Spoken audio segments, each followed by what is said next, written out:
Welcome to channel 9.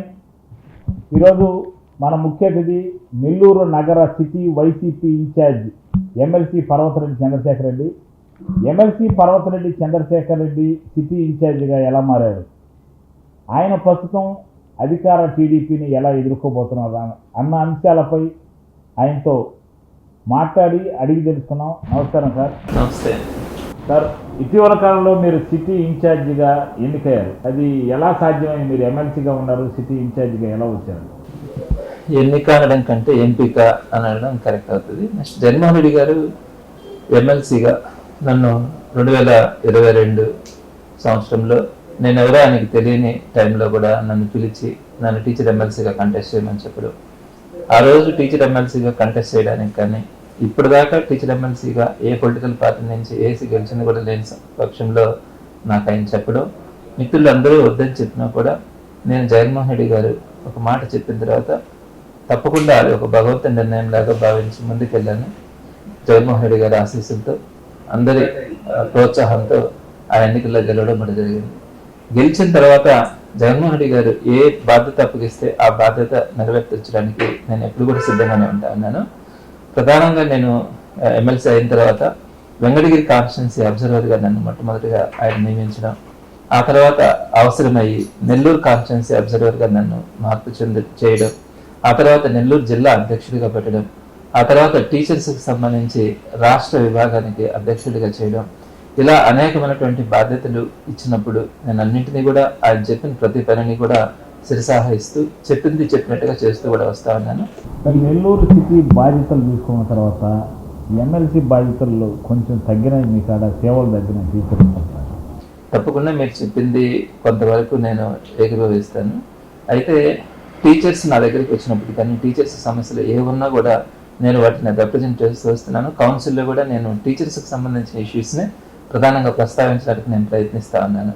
ప్యారలల్గా నేను పూర్తి సమయాన్ని అటు ఎమ్మెల్సీగా కానీ ఇటు సిటీ కాన్స్టిట్యున్సీకి సంబంధించినటువంటి ఇష్యూస్ని ఈ రెండింటినీ కూడా సమంగా చూడడానికి ప్రయత్నిస్తూ వస్తున్నాను. అయితే ఫుల్ టైమ్గా నేను ఎమ్మెల్సీగా ఉండలేక నా దృష్టికి వచ్చినటువంటి ప్రతి సమస్యని కూడా నేను ప్రభుత్వం దృష్టికి కానీ అధికారుల దృష్టికి కానీ తీసుకెళ్లి సమస్య పరిష్కారానికి ప్రయత్నిస్తూ వస్తాను. సిటీ ఇన్ఛార్జిగా వచ్చిన తర్వాత మీ కష్టాలు కూడా ఎక్కువైనాయి, కష్టాలు కూడా ఈ ప్రత్యర్థుల నుంచి ఎక్కువ అవుతున్నాయి కదా? తప్పకుండా అది యాక్చువల్గా ఎక్స్పెక్ట్ చేసింది. వచ్చేటప్పుడే 5 years నేను అపోజిషన్లో సిటీ కాన్స్టిట్యున్సీకి సంబంధించి ఇన్ఛార్జిగా ఉండాలంటే డెఫినెట్గా నా మీద కాన్సన్ట్రేట్ చేస్తారనేది కూడా నాకు అవగాహన ఉండింది. అయితే ఏ బాధ్యతనైనా కూడా నేను కాలేజీ 20 సంవత్సరాలు పనిచేస్తే సిన్సియర్గానే పనిచేశాను, రెడ్ క్రాస్లో పనిచేస్తే సిన్సియర్గా చేసినాను, ఎమ్మెల్సీగా కూడా అట్లే కష్టపడ్డాను. ఇప్పుడు సిటీ కాన్స్టిట్యున్సీ ఇన్ఛార్జిగా కూడా ఎన్ని కష్టాలు వచ్చినా ఎన్ని వచ్చినా కూడా నేను ఏదైతే ప్రజలకు అండగా ఉంటాను అనుకున్నానో కార్యకర్తలకు కానీ ప్రజలకు కానీ తప్పకుండా ఎన్ని వచ్చినా కూడా నేను అదేవిధంగా ముందుకెళ్ళడం, అందరికీ అందుబాటులో ఉండడం కూడా జరుగుతుంది. కొన్ని జరుగుతూ ఉన్నాయి, ఫేస్ చేయడానికి సిద్ధంగా ఉన్నాను. మీకు ప్రత్యర్థిగా రాష్ట్రంలో నెంబర్ 2 అని చెప్పుకునే పొంగూరు నారాయణ గారు ఆయన ఎలా ఎదుర్కోబోతున్నారు? అంటే మీ మధ్య రాబోయే ఎన్నికల్లో 2029లో మీ మధ్య పోటీ జరుగుతుందా, లేదా మీరేమైనా మారుతారా, లేకపోతే ఆయన ఏమైనా మారుతారా?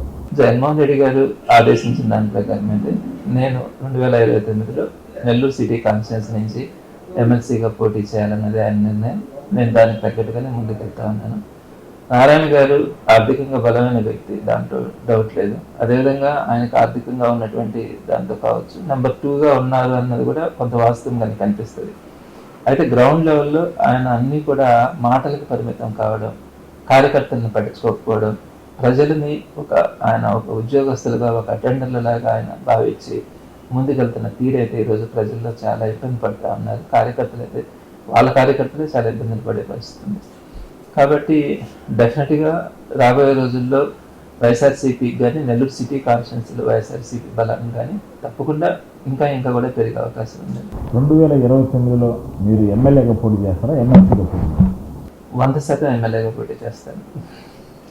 ప్రస్తుతం నెల్లూరు నగరంలో మీ మీద కక్ష సాధింపు చర్యలకి పూనుకున్నారని ఇటీవల కాలంలో జరిగిన రెడ్ క్రాస్ ఎపిసోడ్ దానికి ఉదాహరణ అని పబ్లిక్ టాక్. న్యాచురల్, ఇవన్నీ కూడా ఊహించినట్టే ఆ విధంగా వాళ్ళు చేస్తారని కూడా అనుకున్నాను. తప్పకుండా వాళ్ళు ఏం చేసినా ఫేస్ చేయడానికి సిద్ధంగా ఉన్నాను. నేను ఏదైతే ఒక లక్ష్యంతో ముందుకెళ్తా ఉన్నానో ఎలాంటి పరిస్థితుల్లో కూడా దాని నుంచి పక్కకు వచ్చే అవకాశం కూడా లేదు. ఇకపోతే రెడ్ క్రాస్ గురించి మీరు అడిగారు. ఆ ఇష్యూలో నారాయణ గారు పొరపాటు చేసినారు. ఆ ఇష్యూలో ఎంటర్ కాకూడదు. సో ఎంటర్ అయినారు. సో నేను కూడా దాని ప్రతిష్ట దెబ్బ తినకూడదని నేను కూడా రాజీనామా చేసి కూడా రావడం జరిగింది. తప్పకుండా నేను ఈరోజు ఫ్రీ బర్డ్ అయినాను. అన్నీ కూడా నా చుట్టూ ఆ పనులన్నీ కూడా తగ్గించుకొని పూర్తి సమయాన్ని సిటీ కాన్షియస్ మీద పెట్టడానికి కూడా అవకాశం ఏర్పడింది. తప్పకుండా ఎలా నేను వెళ్ళడం కూడా జరుగుతుంది. మీరు రెడ్ క్రాస్కి రాజీనామా చేస్తా నారాయణ మీద బేస్లెస్ ఆరోపణ చేశారు. నారాయణ ఎంఓఈ అడగలేదు అని వాళ్ళు చెప్పమనండి. నేను ఆయన్ని ఇప్పుడు కూడా అడుగుతా ఉన్నాను, మీరు ఎంఓయూ అడిగిన మాట వాస్తవమా కాదా? మా ఎంసీ మెంబర్లకి మీ ఓఎస్డి ఫోన్ చేసి మీ చైర్మన్ ఎట్లా తొలగించాలా, తొలగించే అవకాశం ఉందా, లేదా ఎంసీనే డిజాల్వ్ చేసే అవకాశం ఉందా అని అడిగినప్పుడు ఆయన ఎలక్టెడ్ బాడీని అలా చేయడం సాధ్యం కాదనే మాటలు వాస్తవమా కాదని మీ దగ్గర ఉన్నటువంటి ఒక వ్యక్తి మా ఎంసీ మెంబర్స్ అందరినీ కూడా పిలిపించి మీ చైర్మన్ని మార్చుకుంటారా, లేకుంటే మిమ్మల్ని అందరినీ ఇబ్బంది పెట్టాలా అన్న మాటలు వాస్తవమా కాదా? ఆ తర్వాత ఈ ఒత్తిడి తెచ్చి ఈ స్టేట్ నుంచి లెటర్ వచ్చిందన్న ఆలోచనతో ఈ ఇబ్బందులు పెట్టినట్టు నిజాలా కాదా అన్నది మీరు చెప్పగలగాల. మీరు ఏదేదో నన్ను మీ చేతుల్లో కొంత మనుషులు ఉండాలని చెప్పి లుచ్చా బచ్చా అని మాట్లాడిస్తే నేను ఈరోజు కూడా నారాయణ గారు అనే పిలుస్తాను. కాకపోతే ఆయనలో ఉన్నటువంటి పొరపాటు నేను ప్రజల తరపున నేను చూపించడానికి ప్రయత్నిస్తాను. కానీ ఆయన సంస్కారవంతంగా నా మీద ఆరోపణలు చేస్తే తప్పులేదు. కానీ ఆయన చేయిస్తున్నటువంటి తీరైతే సరికాదు. డెఫినెట్గా ఆయన ఎన్ని అనుకున్నా నేను ఓర్పుగానే వెళ్తాను.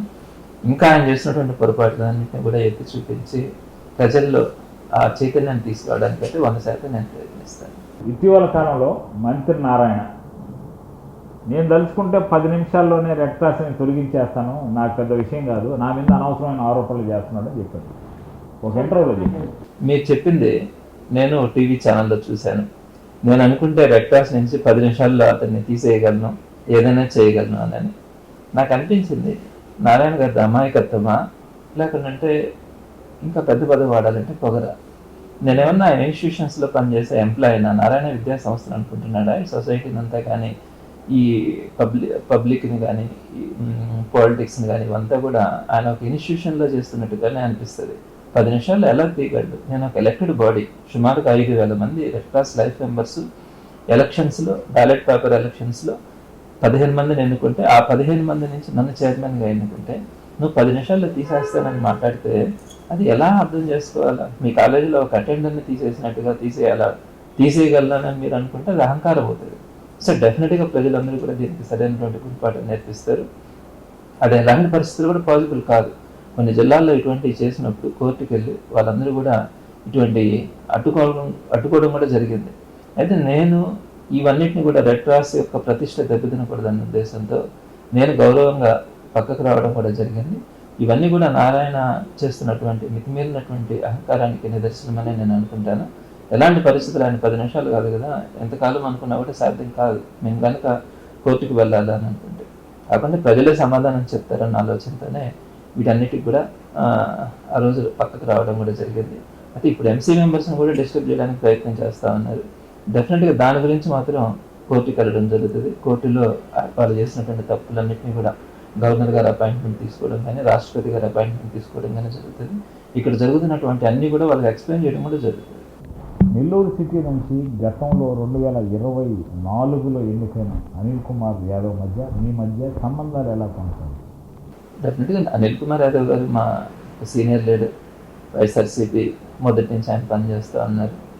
నాకు ఇష్టమైనటువంటి వ్యక్తుల్లో తను కూడా ఒకడు. కాకపోతే పబ్లిక్లో ఉన్నప్పుడు అన్నీ నావన్నీ ఆయనకి నచ్చుకోవడం, ఆయన ఉండకపోవచ్చేమో, కానీ డెఫినెట్గా ఆయన ఏదన్నా సలహా చెప్పినప్పటికీ కానీ స్వీకరించడం, ఆయన్ని ఫాలో కావడం తప్పకుండా జరుగుతుంది. ఏదైనా చిన్నవి ఉన్నా కూడా నేను ఆయన దగ్గరికి వెళ్ళి మాట్లాడి రెక్టిఫై చేసుకోవడానికి కూడా ప్రయత్నిస్తూ ఉంటాను. నెల్లూరు జిల్లాలో ఇప్పటి వరకు ఉన్న వైసీపీ ఇన్ఛార్జీల్లో, ఉమ్మడి నెల్లూరు జిల్లాలో 10 మంది ఇన్ఛార్జీల్లో ఈ జనసందోహం లేదు. ఓన్లీ సిటీ నియోజకవర్గంలోనే ఈ జనసందోహం ఉంది. దానికి కారణం ఏంటంటే గతంలో ఎమ్మెల్యేగా పనిచేసిన అనిల్ కుమార్ యాదవ్ దగ్గర యాక్సెస్ లేదు కార్యకర్తలకి, మీ దగ్గర బాగా యాక్సెస్ ఉందని పబ్లిక్ అనుకుంటున్నారు. దాని మీద మీ అభిప్రాయం?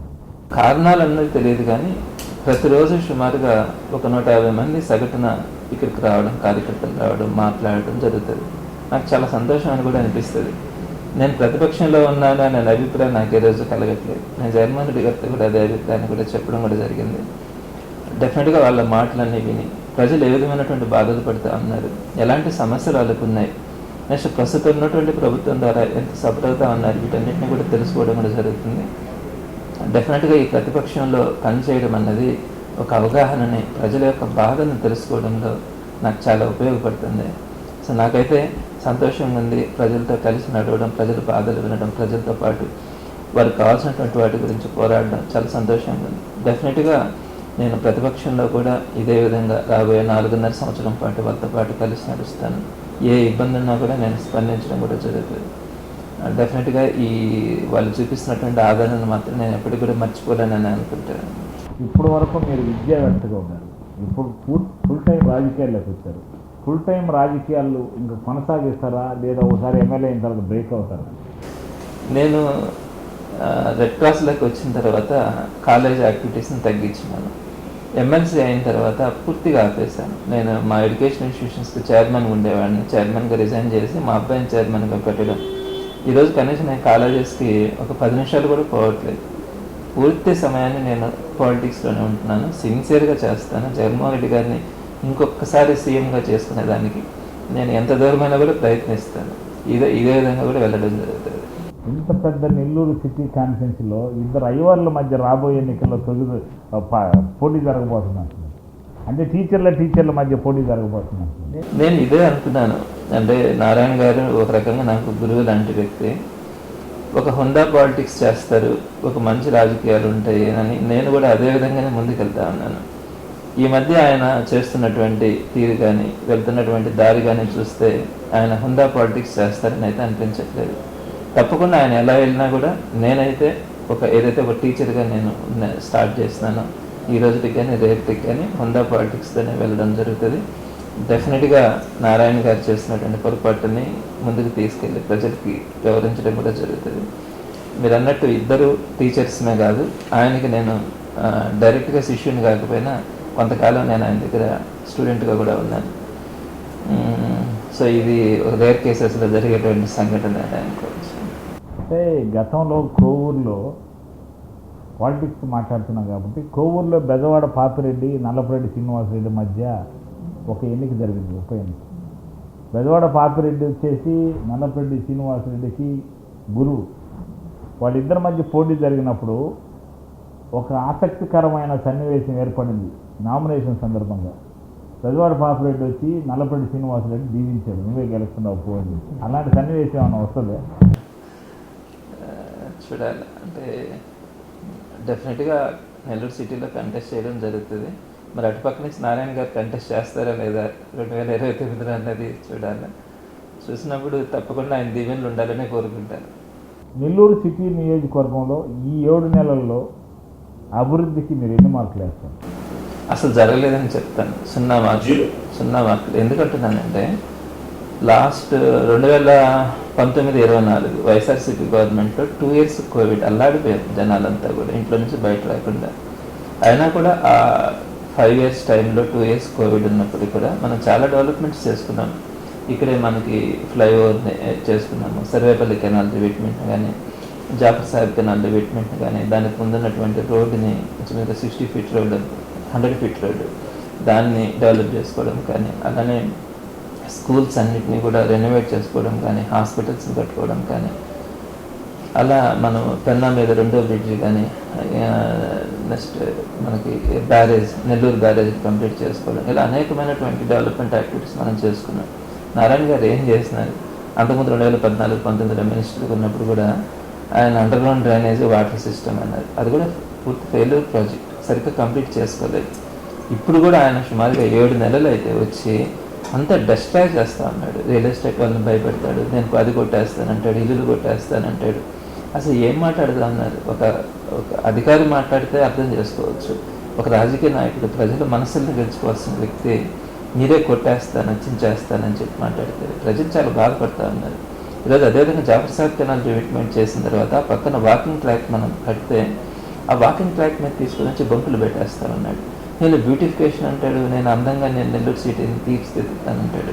తీసుకొని వచ్చి మనము శుద్ధంగా చేసిన వాటిని ఈరోజు అక్కడ పెడితే ఆ జాఫర్ సాగర్ కెనాల్లో మొత్తం అక్కడ ఉన్నటువంటి హోటల్స్లో ఆ పక్కన పెట్టినటువంటి వాటిల్లో హోటల్స్ పెడితే మొత్తం ఆ కెనాల్లో అవన్నీ వేసినప్పుడు ఆ కెనాల్కి రేపు పొద్దున ఏ విధంగా పుడికిలు తీయాలా, ఆ పుడికి తీసి ఎక్కడ వేసుకోవాలా, దాని కింద పారుదల కింద 20,000 ఎకరాలు ఉన్నాయి. అదేవిధంగా రోడ్డు కింద సుమారుగా రోజుకు 10 నుంచి 15,000 బస్సులు కానీ ట్రాన్స్పోర్టేషన్ జరుగుతూ ఉంటుంది. వాళ్ళందరూ రాకపోకలు ఎలా చేయాలి, ఏం ఆలోచించుకోకుండా 200 షాపులు తీసుకొని వచ్చి రోడ్డు మీద పెట్టేస్తే ఏ విధంగా ఆయన డెవలప్మెంట్ చేస్తున్నాడు అనుకోవాలి. సో నారాయణ గారు ఎందుకున్నా కానీ పూర్తిగా ఫెయిల్యూర్ పాలిటిక్స్ చేస్తూ ఉన్నారు, ప్రజలకి దూరం అవుతూ ఉన్నారు, డెవలప్మెంట్కి దూరం అవుతూ ఉంది. డెఫినెట్గా ఆయన తెలుసుకోవాలా, ప్రజలకు మంచి చేయాలని నేను మనస్ఫూర్తిగా కోరుకుంటాను. మీకు నెల్లూరు సిటీ నియోజకవర్గం మీద మీకున్న డ్రీమ్? డెఫినెట్గా నెల్లూరు అన్నది ఒక మంచి అట్మాస్ఫియర్, మంచి మనస్సు కలిగిన వ్యక్తులు ఉండే ప్రాంతం. నాకు చాలా ఇష్టమైనది నెల్లూరు. నేను నెల్లూరు దాటి ఎప్పుడు ఎక్కడికి బయటకు వెళ్ళాలని కూడా అనుకున్నాను. నెల్లూరులో ఇంకా కూడా ఈ ప్రజలందరికీ కూడా ఒక సున్నితమైన మనసు కలిగినటువంటి వారు, చిన్న మంచి చేసినా కూడా సంతోషపడేటువంటి వ్యక్తులు. ఎవరు కూడా ఎక్కడ కూడా ఇబ్బంది పెట్టడం కానీ నష్టం చేయడం కానీ ఎవరు కూడా ఇష్టపడరు, అటువంటి మంచి ప్రాంతం. సో ఇక్కడ ఒక మంచి చేయడం చాలా సులభం.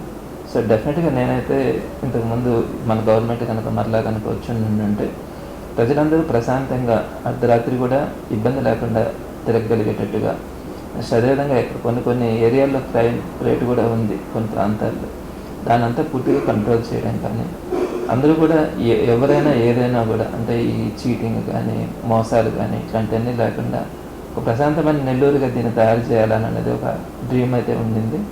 డెఫినెట్గా రాబోయే రోజుల్లో వైఎస్ఆర్సీపీ వచ్చిన తర్వాత నెల్లూరుని ఒక సంతోషకరమైనటువంటి టౌన్గా తీర్చిదిద్దడంలో వైఎస్ఆర్సీపీ తప్పకుండా ప్రయత్నిస్తుంది. ఆ విధంగా చేయాలని కూడా ప్రయత్నించడం జరుగుతుంది. 2024లో వైఎస్ఆర్సీపీ ఓటమి గల కారణాలు ఏమైనా విశ్లేషించారా? ఒక ఫస్ట్ పాయింట్ ఏంటంటే జనాలందరూ చెప్పే మాట అయితే మేమంతా ఓట్లు వేసినాము, ఎందుకు ఇలా జరిగింది అన్నది మొదటి అభిప్రాయం. అంటే కొంత ఈవీఎం ట్యాంపరింగ్ జరిగిందన్నది మెజారిటీలో ఉన్నటువంటి అభిప్రాయం. సరే, అదొక విభాగం. ఇకపోతే రెండవది నేను నమ్మేటువంటి ఇది భారతదేశంలో ప్రధానంగా మన ఆంధ్ర రాష్ట్రంలో ఇంత డెవలప్ అయినా కూడా ఇంకా పేదరికం ఉంది. 1,61,00,000 కుటుంబాలలో 1,39,00,000 కుటుంబాలు అంటే సుమారుగా 85% దాకా కూడా ఈ రోజుకి కూడా మన సంక్షేమ పథకాలు అందించే పరిస్థితి ఉంది. ఆ పేదరికం ఇంకా ఉంది. పాపం వాళ్ళందరికీ జగన్మోహన్ రెడ్డి గారు అండగా నిలబడినారు, ఎన్నో సంక్షేమ పథకాలు చేసినారు, వాళ్ళందరూ కూడా హ్యాపీగా ఉన్నారు. అయితే ఎప్పుడైతే చంద్రబాబు నాయుడు గారు పక్కన పవన్ కళ్యాణ్ గారిని, నెక్స్ట్ అలానే మోడీ గారిని వీళ్ళందరినీ కూడా పక్కన పెట్టుకొని నేను ఇంతకంటే ఎక్కువ ఇస్తాను, ఇంతకంటే బ్రహ్మాండంగా ఇస్తానని చెప్పినప్పుడు పాపం పేదవాళ్ళు ఏమో చేస్తారేమో అని నమ్మి మోసపోయారు చాలామంది. సో ఈరోజు అట్లా నమ్మి మోసపోయిన వాళ్ళందరూ ఈరోజు రోడ్డుని పడి ఏడుస్తూ ఉన్నారు. సో ఈ మేనిఫెస్టో ఏదైతే చంద్రబాబు నాయుడు గారు చెప్పినారో, అంటే 13 లక్షల కోట్ల అప్పులు ఉన్నాయి, అయినా నేను చేస్తానని చెప్పినారు. కానీ ఈరోజు అంత అప్పులు లేవు. గతంలో చేసిన దానికంటే తక్కువ అప్పులు జగన్మోహన్ రెడ్డి గారు చేయడం కానీ, అయినప్పటికీ కూడా నేను వాటిని ఈరోజు అమలు చేసే పరిస్థితులు లేనని చెప్పి చంద్రబాబు నాయుడు గారు చెప్తూ ప్రజల్ని మోసం చేశారు. అబద్ధాలు చెప్పట్లేదు, చంద్రబాబు నాయుడు గారు మోసం చేశారు. ఇలాంటి పరిస్థితుల్లో కొంత జనాభా ఆయన చెప్తున్నటువంటి అబద్ధాలను నమ్మి మోసపోయి కొంతవరకు ఓట్లు వేసి ఉంటారని కూడా అనిపిస్తుంది. అయితే ఈ రోజు కనుక ఎలక్షన్స్ జరిగితే ఆ 11 సీట్లు టీడీపీకి వచ్చే పరిస్థితి కూడా కనిపించట్లేదు. అంత దారుణమైన పరిస్థితులు ఉన్నాయి. ప్రజలందరూ కూడా ఇబ్బంది పడుతూ ఉన్నారు, అసహ్యించుకుంటూ ఉన్నారు. ఎప్పుడు ఎన్నికలు జరిగినా కూడా మళ్ళీ ఈరోజు జగన్మోహన్ రెడ్డి గారికి ఒక మంచి ఆదరణతో ఇంతకు ముందు వచ్చిందనుకుంటే మించి వచ్చే అవకాశం కూడా ఉంది. జగన్మోహన్ రెడ్డి గారు మీకు ఎలాంటి సహకారం అందిస్తున్నారు మీ కాన్స్టిట్యున్సీ డెవలప్మెంట్? జగన్మోహన్ రెడ్డి గారు ఒక అద్భుతమైన వ్యక్తి. ఆయన ఒక మాట చెప్తే నిలబడాలి, పేదల గుండెల్లో నిలబడిపోవాలని ఆలోచించేటువంటి వ్యక్తి. అంతేగాని అబద్ధం చెప్పాలా, మోసం చేయాలా అనే విషయం ఆయనకు తెలియదు. చాలామంది అప్పట్లో కూడా మేము టీచర్స్ ఇష్యూలో కూడా వెళ్ళి కొన్ని చెప్పాము. నాడు నేడు ద్వారా ఇంచుమించుగా 1,70,000 కోట్ల దాకా మనము ఎడ్యుకేషన్ డిపార్ట్మెంట్కి కానీ వాటన్నిటి కూడా ఖర్చు పెట్టినప్పుడు చిన్న చిన్నవి ఉన్నాయి అని అంటే కూడా ఆయన ఒక విజన్తో వెళ్ళారు. లేదు, పేద పిల్లలందరికీ కూడా మనము ఇంటర్నేషనల్ స్టాండర్డ్స్లో వాళ్ళకి చదువునివ్వాలని ఎన్ని ఇబ్బందులు వచ్చినా కూడా ఆయన అనుకున్న దాని ప్రకారం ముందుకెళ్ళారు. అటువంటి ఒక విజన్ ఉండేటువంటి వ్యక్తి ఆయన. ఎప్పుడు కూడా ప్రజల మనిషి. నాకు అటువంటి గొప్ప వ్యక్తి దగ్గర పనిచేయడం నేను చాలా సంతోషంగా కూడా భావిస్తూ ఉంటాను. డెఫినెట్గా ఆయన మరొకసారి ముఖ్యమంత్రి కనుక అయితే ఈ పెండింగ్ పనులన్నింటినీ కానీ నెల్లూరు డెవలప్మెంట్ విషయంలో కానీ తప్పకుండా ఆయన దృష్టికి తీసుకెళ్తే 100% ఆయన చేస్తారు. నాకున్నటువంటి ఆయన మీద నమ్మకం గమనించిన దాన్ని బట్టి చాలా అద్భుతంగా కూడా రాబోయే రోజుల్లో. మీరు విద్యా వ్యవస్థ మీద మాట్లాడుతున్నారు కాబట్టి విద్యా వ్యవస్థలో ఫీజు రియంబర్స్మెంట్ అప్పులు పెట్టిపోయారు ప్రభుత్వం. మీరు ప్రెస్ వాళ్ళు మీరు తెలుసుకోవాలి ఒక విషయము, ఎప్పుడైనా కూడా క్లియర్ చేసుకుంటూ వస్తుంటే ఒక పెండింగ్ అన్నది ఎప్పుడు కొంత ఉంటుంది. నేను వాస్తవం చెప్తా ఉన్నాను, చంద్రబాబు నాయుడు గారు దిగిపోయే రోజుకి 1.5 సంవత్సరం పెండింగ్ బకాయిలు ఉన్నాయి. సుమారుగా 2,500 కోట్ల రూపాయలు చంద్రబాబు నాయుడు గారు ఫీజు రియంబర్స్మెంట్ ద్వారా పెండింగ్ పెడితే ఆ 2,500 కోట్లని జగన్మోహన్ రెడ్డి గారు వచ్చిన తర్వాత సింగిల్ డేలో వాటన్నిటిని కూడా క్లియర్ చేస్తున్నారు.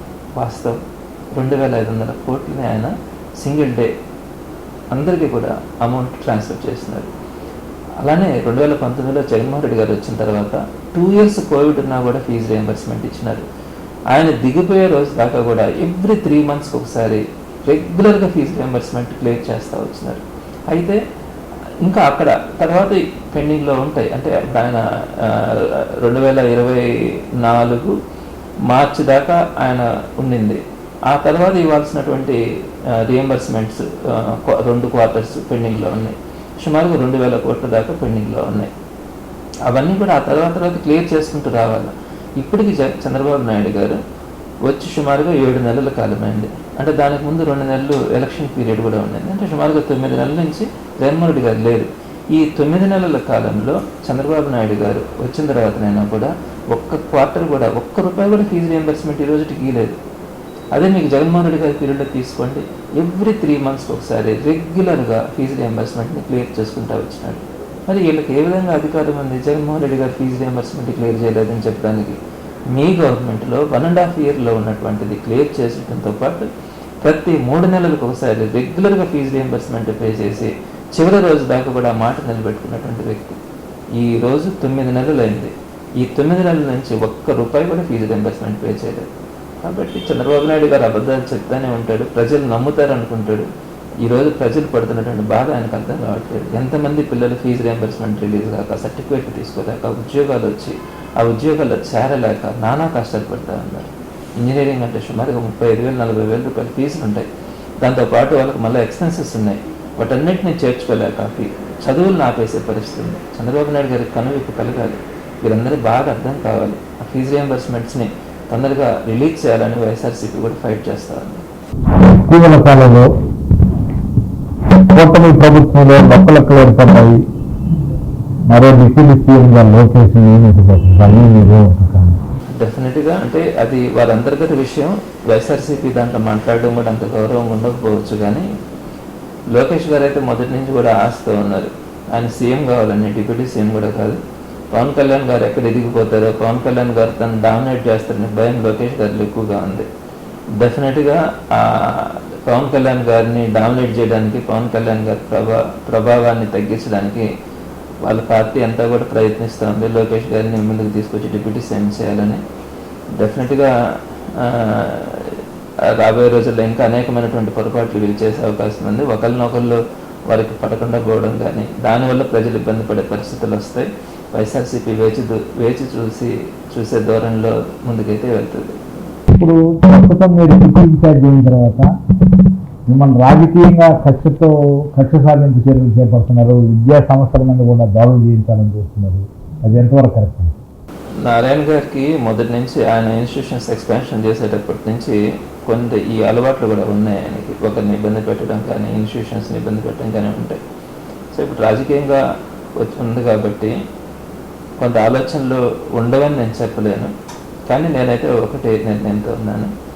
డెఫినెట్గా నాకు ఏదైతే జగన్మోహన్ రెడ్డి గారి బాధ్యతలు అప్పగించినారో, ఎన్ని ఉన్నా ఎన్ని జరిగినా కూడా నేను తప్పకుండా ముందుకెళ్ళడం జరుగుతుంది. ఈరోజు ప్రజలకు వాస్తవాలు తెలియజేయడం కూడా జరుగుతుంది.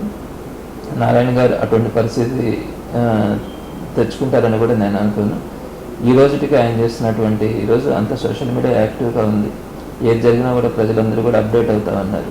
కాబట్టి ఆయన చేసినటువంటి ఏది కూడా ఎదుర్కోవడం జరుగుతుంది, ప్రజల పక్షాన్ని నిలబడడం కూడా భవిష్యత్తులో జరుగుతుంది.